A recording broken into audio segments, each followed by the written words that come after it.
Muraho neza abana banjye.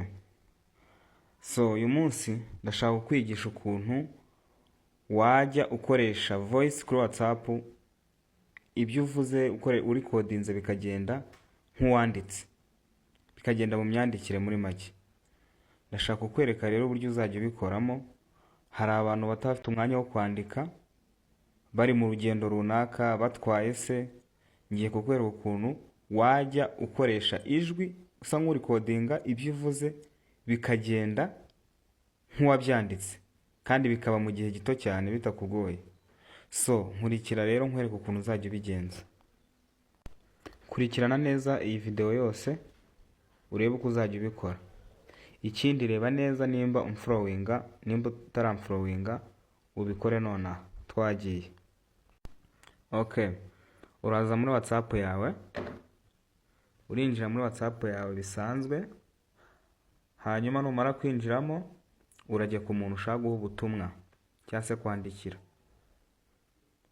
Numara kujya ku muntu ushaka kwandikira, urinjira hano muri keyboard, ujya hano handitse setting, muri kuhabona. Numara kujyamo ushaka hano handitse voice typing, uri kuhabona voice typing. Winjiremo, urabona hano handitse fast voice typing, uhemeze kuriya.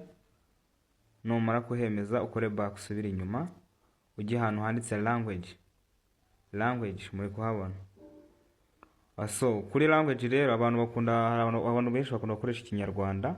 Mu gihe rero udashaka gukoresha English, ujye handitse add keyboard, ushaka gushyiramo Ikinyarwanda, ukahakanda. Urabona ko handitse Ikinyarwanda, ukahemeza handitse Kinyarwanda, ukahakanda. Wamara kuhakanda ugakanda done, ukayikandaho. Iyo umaze kuyikandaho rero uhita ukora back, ugasubira inyuma ukayinjira muri WhatsApp yawe.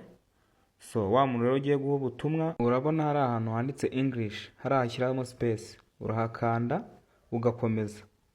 Iyo ukanze ukagumisha, urabona ahantu haba handitse English na Ikinyarwanda, ugahitamo Ikinyarwanda. Iyo umaze kugihitamo uhita ubona ko bihita bigaruka hano muri keyboard, hari handitse Ikinyarwanda. Noneho urabona ko ari akantu ka voice kari munsi y'iyi voice isanzwe, ugakandaho ubundi ukavuga ibyo ushaka kuvuga mu Kinyarwanda bisanzwe ukavuga. Urabona nkanjye nashaka kohereza ubutumwa ndi kuvuga bisanzwe, ndi kurikodinga, bikiyandika kuriya. Ara ni amagambo nageraga muraho neza, ese ko mwambwiye ko uyu munsi duhura, ibintu nk'ibyo, ibintu byose ushaka kubwira umuntu ukabimwandikira, ukongera ugashyiramo ugahita ukanda send, ugasendinga nyine bisanzwe, ukavuga ibyo ushaka byose mu Kinyarwanda ushaka kumubwira. Ubivuga byiyandika, umeze ute mushuti wanjye, biriya nibyo navugaga, gusa ntabwo nyine mwanyumva koko n'ubu ngubu ndi kurikodinga. Ubwo rero ubikora kuriya, ukavuga ibyo ushaka, ugahita ukanda send, ukamwoherereza. Ni ibintu bisanzwe, ni ibintu byoroshye. Kandi ikindi kintu nakubwira, nimba ushaka izindi update nk'izi, ibindi bintu utaruzi, making sure neza nimba umfollowinga.